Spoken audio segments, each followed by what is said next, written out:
영접하는 자라는 제목으로 하나님의 말씀 전해드립니다. 오늘 말씀 속에서 이 첫 절에 말씀이라는 말씀이 나옵니다. 이것은 원어로 이야기하면 로고스라고 합니다. 로고스. 이 말씀은 곧 하나님의 말씀. 더 구체적으로 이야기하면 하나님인 예수 그리스도. 이 창조의 그 현장에 계셔서 모든 것을 창조하시는데 함께 하신 우주의 근원인 예수 그리스도를 말합니다. 이 요한복음에서는 예수를 하나님 그 자체로 묘사하고 있습니다. 이 세상에서는 이것을 보고 로고스를 보고 기준이다라고 이야기를 합니다. 그러나 이 세상의 용어와 구별되어야 할 용어입니다. 우리는 이 로고스다 하면 예수 그리스도 그 자체, 그 하나님의 말씀 그 자체로 받아들여야 합니다. 여기에서 보면 이 증언하는 자가 하나님으로부터 보내심을 받았다라고 이야기합니다. 그가 바로 요한이었습니다. 이 요한 자기를 통해서 모든 사람이 믿게 하려는 것이 이 요한의 사명이었습니다. 빛을 증언하는 요한이었습니다. 지금 우리가 가지고 있는 사명과 같습니다. 전도는 이미 이때부터 시작되고 있었습니다. 이 본문을 읽는 중에 우리가 첫 번째 살펴봐야 할 것은 오늘 제목에서 나와 있듯이 영접하는 자. 과연 영접이라는 것이 무엇인가 우리가 한번 살펴보아야 합니다. 영접. 우리가 세상적으로 이야기하면 아주 귀한 손님을 맞아서 대접하는 것을 보고 영접이라 그럽니다. 아주 귀한 손님이라는 전제가 있어요. 내가 원하지 않는 불청객을 영접했다는 말은 안 하죠. 그 정도 되면 그냥 불청객을 그냥 감당했다. 뭐 이런 식으로 이야기하죠. 불청객을 그냥 대접했다. 영접이라는 말을 안 하죠. 영접이라는 말씀 속에 아주 귀한 손님이라는 그 의미가 내포되어 있습니다. 이 참 빛이신 예수 그리스도가 이 땅에 오셔서 모든 사람을 비추는데 그 빛을 알아보지 못했습니다. 근데 그 중에 선택된 자, 그 빛을 맞아들인 자, 또 그 이름을 믿는 자, 이러한 하나님께서 난 자에게 하나님의 자녀가 되는 특권과 권세를 주셨습니다. 이 사람들이 영접을 하는 것이죠. 왜냐하면 그분이 그리스도라는 것을 깨닫게 되니까. 자신이 이해하는 것이 아니라 깨달아지게 되니까. 그래서 영접이라는 단어에 대해서 우리가 잘 생각을 해봐야 됩니다. 내가 영접을 하는 것이 아닙니다. 로마서 10장 9절에서 10절의 말씀을 보면 내가 만일 내 입으로 예수를 주로 시인하며 또 하나님께서 그를 죽은 자 가운데서 살리신 것을 내 마음에 믿으면 구원을 받으리라. 사람이 마음으로 믿어 의에 이르고 입으로 시인하여 구원에 이르느니라. 이렇게 황당무계한 이야기가 믿어진다는 것은 정상이 아닙니다. 그렇지 않아요? 정상이 아니에요. 세상적인 관점에서 볼 때는 정상이 아닙니다. 뭐가 씌었다 그러죠. 근데 우리가 뭐에 씌었습니까? 성령에 씌었죠. 그래서 성령에 씌인 사람들한테는, 성령이 마음속에 들어와 충만한 사람들한테는 성령의 인도를 받아, 우리가 어제 금요기도의 메시지 속에서도 우리가 확인을 했습니다. 성령의 인도에 따라서 그 말씀이, 그 모든 그런 사건들이 믿어지게 됩니다. 거부를 하지 않게 됩니다. 그게 무슨 소리지? 설마. 에이, 말도 안 되는 소리야. 그렇게 입술로 이야기하지만, 세상적인 지식으로 그렇게 입술로 이야기하지만 속에서는 예비된 자고 준비된 자고 하나님이 선택하신 자라면 마음의 동요가 일어납니다. 그래서 믿어지지 않지만 시인하는 경우 있죠? 그죠? 또 내가 내 입술로 고백은 안 되지만 좀 전에 말씀드린 것처럼 내 마음에 나도 모르게 믿어지는데 그거 차마 내 입술로 내 상식으로 그걸 맞다고 믿겠다고 말을 못하겠다. 그런 사람도 있어요. 그렇지 않아요? 왜냐니까 믿음이라는 것이 한 번에 생기는 것이 아니니까. 우리가 한 번에 완전 복음될 수 없잖아요. 그러니까 이 믿는 것과 믿음과 시인하는 것, 내 마음속에 그리스도를 믿어서 같이 하는 것과 내가 입술로 시인하여 고백하는 것, 이것은 서로가 상호 보완의 역할을 해줍니다. 둘 중에 하나라도 붙잡아야 돼요. 어떤 사람에게는 믿음으로 붙잡아지고요. 어떤 사람에게는 고백으로 붙잡아져요. 그래서 어떤 사람은 말도 안 되는 진짜 죽을 고비를 넘겨서 정말 인간적인 그런 육신의 고통, 정신적인 고통, 그 고통 속에서 벗어나는 과정에서 그리스도를 만나고 하나님을 발견하는 사람이 있는가 반면 너무 평안함 속에서 살다가 그냥 넉넉하게 부족하지 않게 그냥 아프지도 않고 큰 사건도 없이 살다가 그리스도를 믿는 사람도 있어요. 그러니까 어느 것이 더 좋다, 어느 것이 나쁘다, 그걸 비교할 수는 없어요. 왜냐하면 각자에 따라 다른 거니까. 하나님의 계획 속에서 그냥 일어나는 거기 때문에 다 받아들이기만 하면 되거든요. 인간적인 욕심에 그냥 큰 화를 당하지 않고 내가 그냥 믿음이 생기면 좋겠죠. 근데 그 믿음이 대체적으로 보면 성장을 안 하더라고요. 그렇게 믿어지기는 하는데 그 믿음에서 멈춰버리고 한 번의 사건이 더 나타나지 않으면 그 다음 단계로 성장을 못 하더라고요. 참 안타까운 일이에요. 근데 이제 큰 일을 겪고 내가 믿음이 이렇게 성장해가 나가는 하나님의 연단을 받아서 성장해 나가는 과정에 있는 사람들은 또 단점이 뭐냐? 어디 가서 다 자기 같은 줄 알아요. 너 지금 믿고 고백하지 않으면 당장 지금 영접하지 않으면 너 큰일 난다. 막 협박을 해요.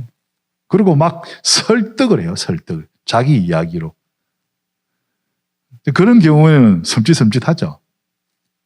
그래서 쉽게 고백이 안 되어지는 경우가 있고 믿음도 없는데 고백이 되어지는 경우가 있어요. 그것 때문에.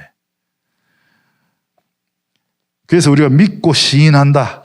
이것은 인간의 의지가 아니라 성령의 내주와 인도로 믿어지고 시인하며 고백되어지는 것을 우리가 영접이라고 이야기해야 합니다. 우리가 자유의지가 있다고 어제 말씀하셨잖아요. 우리가 가지고 있는 자유의지는 뭐냐면 내가 이것을 하겠다 하고 내가 내 마음대로 이렇게 뭔가를 창조해내는 그런 자유의지가 아니라 하나님이 여러 가지로 이렇게 나열해 두신 여러 가지 조건들 중에서 내가 한 가지 선택하는 자유의지가 있는 거예요. 선택의 자유의지예요. 내가 없는 것을 만들어내지는 못해요. 그걸 분명하게 깨달아야 됩니다. 그렇다면 내 앞에 나타나는 여러 가지 갈림길 속에서 내가 무엇을 선택할 것인가? 내 앞에 나타나는 여러 가지 기회 속에서 내가 무엇을 선택할 것인가? 그것이 중요해요. 근데 내가 무엇을 선택하든지 간에 하나님은 하나님이 목적하신 곳으로 이끌어 가십니다. 그러니까 무엇을 선택하든지 상관없어요. 그런데 우리는 어떻게 하고 있습니까?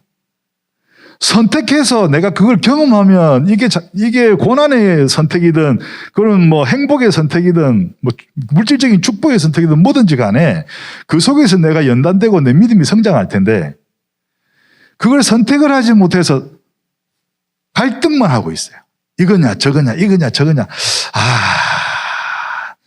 과일 가게 가서 수박 하나 고르는데도 이것 두드려보고 저것 두드려보고 요것 두드려보고 그러죠. 근데 수박 하나 두드려보고 뭐 잘생겼네, 뭐 싱싱해 보이네, 가자 해가지고 쫙 갈랐는데 덜 익었다. 그럼 설탕 쳐서 먹으면 되지. 그렇지 않아요? 그것도 새로운 맛을 볼 수 있는 거예요. 화채를 해 먹어도 되고 꼭 우리가 그 본전을 뽑아야 되는 건 아니잖아요. 어떻게 알아요? 내가 그 안에 얼마나 익었는지. 그냥 감으로 아는 거지. 요렇게 생긴 거는 잘 익었더라. 이런 소리가 나는 건 잘 익었더라. 그렇게 해가지고 사와봤는데 한 10번 사와보면 한 2-3번에 실패하는 것 같아요. 그렇죠? 완전할 수가 없어요. 그러니까 내가 하는 것은 선택의 자유의지고 그 선택에 하나님께서 나를 연달아 나가십니다. 그래서 우리는 과감하게 이거냐 저거냐 고민하지 말고 하나를 딱 선택해야 되는 거예요. 그것이 우리의 영접하는 방법입니다. 우리 불신자가 내 앞에 나타났을 때 내가 복음을 전했는데 이 사람이 그리스도를 선택할 수 있게끔 충분히 설명해 주면 돼요. 그런데 막 이렇다 저렇다 복잡한 이야기로 하지 말고 내가 받은 은혜를 이야기해 버리면 됩니다. 내 경험을 이야기하면 돼요.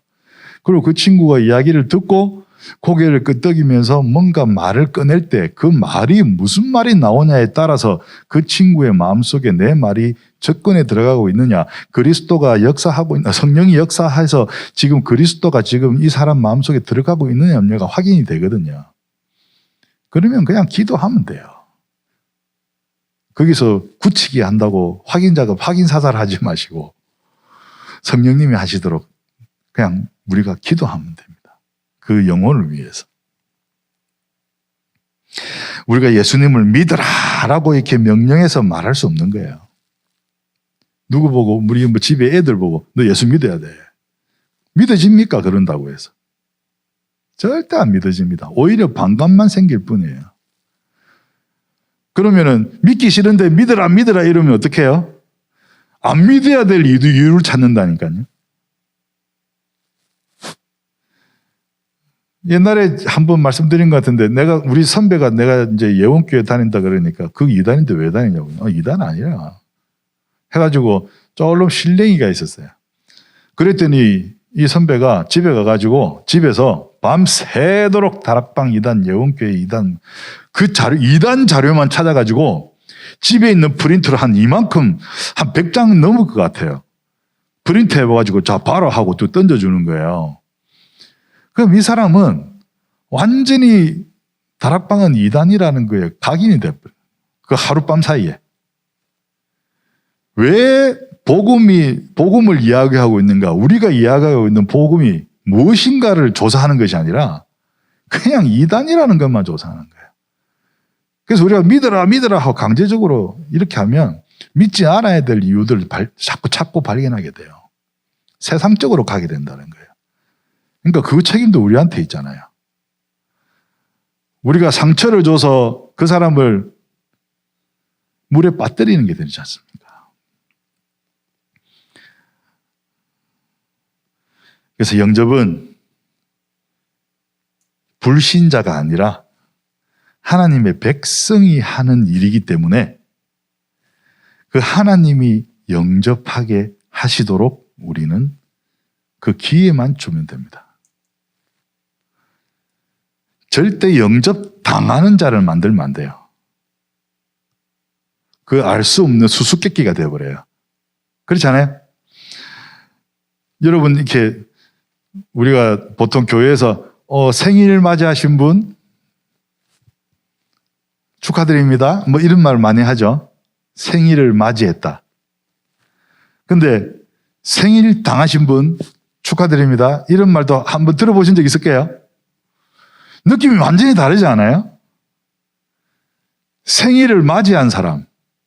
그건 뭐냐? 기다리던 생일을, 기쁨으로 그 생일을 기다렸던 사람이 그 당일이 됐을 때 생일을 맞이했다 그러죠. 근데 내가 왜 태어났을까? 내가 이 세상을 왜 태어나가지고 이 고생을 하며 살까? 이런 사람들한테는 생일을 당한 거죠. 그죠? 왜 태어났을까? 그러니까 우리가 진짜 영접을 말 그대로 맞이해야지 영접을 당해버리면 안 되는 거예요. 서로 비참해지는 겁니다. 그래서 나의 믿음, 나의 시인, 그 고백이 되어야 됩니다. 설득과 강요는 절대 되어서는 안 됩니다.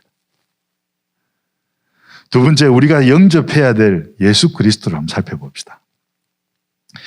예수 그리스도는 성육신 하심으로 우리와 함께 사셨고 우리에게 영광을 보이시며 은혜와 진리가 충만하신 분이다. 이렇게 본문에 써 있어요. 우리는 그 충만함을 선물로 받고 또 은혜에 은혜를 더하여 받았다라고 되어 있어요. 요즘 금요기도에도 우리가 사사기를 보지 않습니까? 이스라엘 백성들의 그 모습, 남의 이야기처럼 들리십니까? 내 이야기 아닌가요? 하나님께서 이렇게 바른 곳에 세워놓으시면 언제 삐뚤어져 가지고 저쪽에 가 있고 또 여기서 끌어다가 넣어놓으면 또 언제 갔는지 저쪽에 가 있고 하나님은 끌어다 놓으시기 바쁜데 이스라엘 백성들은 도망가기 바빠요. 우리도 별반 다를 거 없지 않습니까? 늘 회개할 걸, 늘 하나님께 고백해야 될 사건들이 비일비재하게 늘리고 나도 모르게 죄짓게 되고 나도 모르게 부인하게 되고 베드로는 안 그랬습니까? 그죠? 그런데 우리는 그 은혜와 진리가 충만하신 분이시기 때문에 그 예수 그리스도와 함께 하고 있다면 그 모든 것이 용서되고 그 모든 것이 연단의 과정이 되어지는 겁니다. 우리는 그 충만함을 선물로 받고 은혜에 은혜를 더하여 주시는 그리스도를 한 번이라도 놓치지 말아야 합니다. 우리가 고난 속에 있을 때 그리스도를 놓쳐버리면 고난이 되어지지만 우리가 고난 속에 있을 때 그리스도를 붙잡고 있다면 그것이 고난이 아니라 기회가 되어지고 나의 성장의 시간표가 되어지는 겁니다.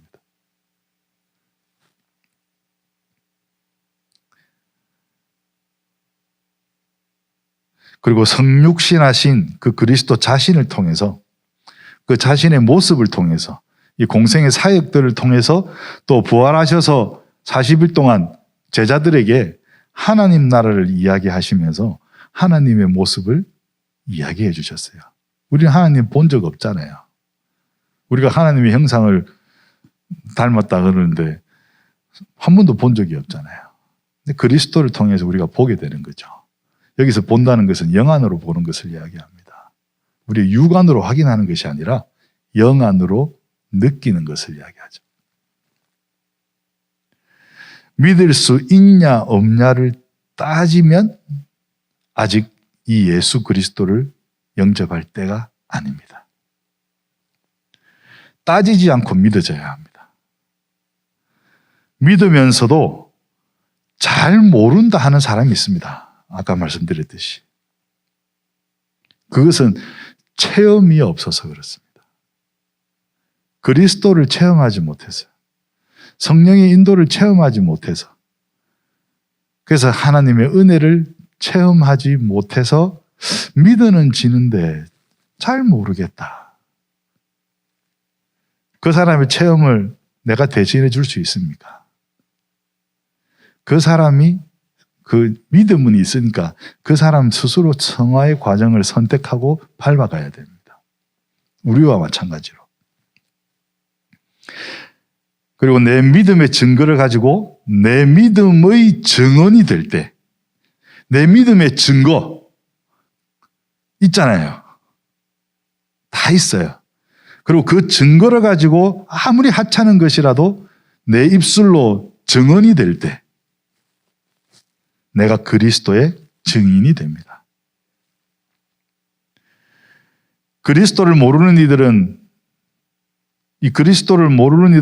이 나의 삶을 통해서 예수 그리스도, 나의 삶을 통해서 그리스도를 모르는 이들이 예수 그리스도를 발견할 수 있도록 우리가 살아야 됩니다. 내 입술로, 내 혀로, 세치도 안 되는 혀로 막 떠들어봐야 내 삶이 그 말과 맞지 않으면 그 사람에게 긍정적인 대화가 될 수 있을까요? 되지 않겠죠. 일단은 이건 일반적인 이야기입니다. 근데 또 재밌는 것은 나는 믿지 않는데 어디서 주워 들은 게 있어가지고 막 가서 떠들었더니 저 사람이 영접을 해버립니다. 막말로 이야기하면 복음을 전한 나는 지옥 가고 복음 받은 저 사람은 천국 가는 케이스도 있을 수 있다는 거예요. 그러니까 말로 전도할 것이 아니라 나를 돌아보고 나의 삶이 그리스도인의 삶이 되느냐 안 되느냐를 보고 그 나의 삶을 통해서 하나님을 보고 그리스도를 만나게끔 해줘야 돼요. 그래야지 나도 살고 저 사람도 사는 겁니다. 내가 죽으면 무슨 쓸모가 있습니까?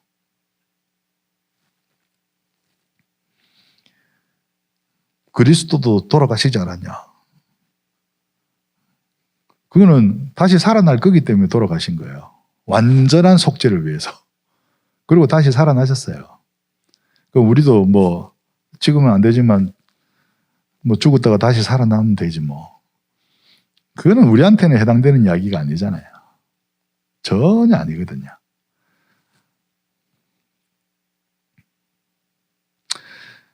그래서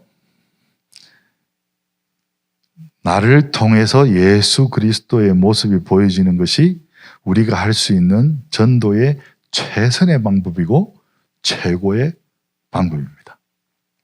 이러한 전도의 방법을 통해서 나의 성화를 통해 믿음이 성장되어지고 상대방의 믿음이 시작되기를 바랍니다. 말씀을 맺습니다. 사도행전 4장 12절의 말씀입니다. 다른 이로서는 구원을 받을 수 없나니 천하 사람 중에 구원을 받을 만한 다른 이름을 우리에게 주신 일이 없음이라 하였더라. 우리가 영접하는 자들의 핵심적인 말씀입니다. 우리가 영접해야 될 분은 예수 그리스도입니다. 예수 그리스도가 아니면 우리에게 구원을 주지 못합니다. 오늘 본문 말씀 1절부터 18절까지 쭉 상황 속에서 이 요한복음의 모든 것을 설명을 하고 있는데 이러한 예수 그리스도를 우리가 영접해야 우리가 천국에 갈 수 있는 겁니다. 구원받을 수 있는 겁니다. 다른 것은 없다고 분명히 성경에 쓰여져 있고 다른 것을 우리가 내 마음에 들여다 놓으면 그리스도께서 들어올 자리가 없습니다. 차라리 비워두는 것이 좋습니다. 그리스도께서 찾아오실 수 있도록 내 의지가 아니라 성령님께서 내주하셔서 그 성령의 인도로 그리스도께서 내 마음에 품어질 수 있도록 내 마음을 비워두는 것이 좋습니다.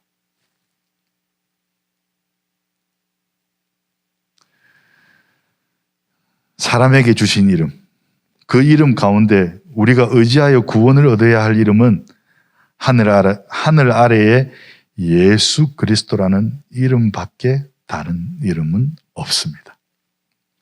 우리의 죄를 대신해서 십자가에서 피 흘려 죽으심으로 우리를 구원하셨고 또 무덤에서 다시 살아나심으로 하나님이심을 증거하셨습니다. 이 예수를 영접하는 자, 또 나의 삶 속에서 전하는 자 되시기를 바랍니다.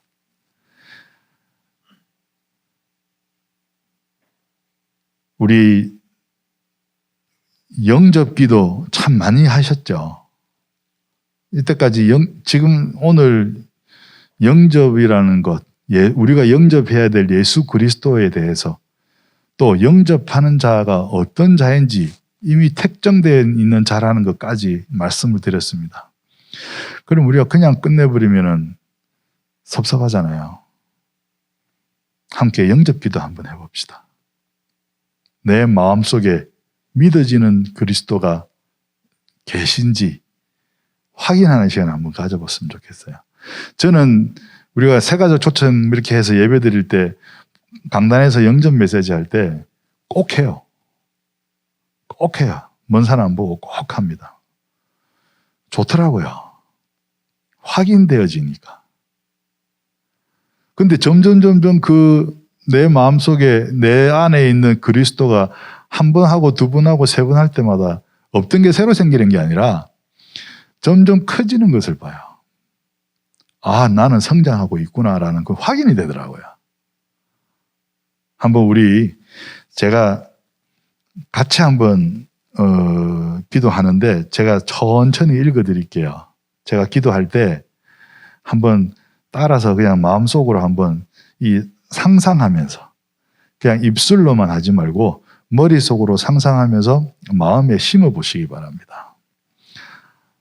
함께 기도합시다.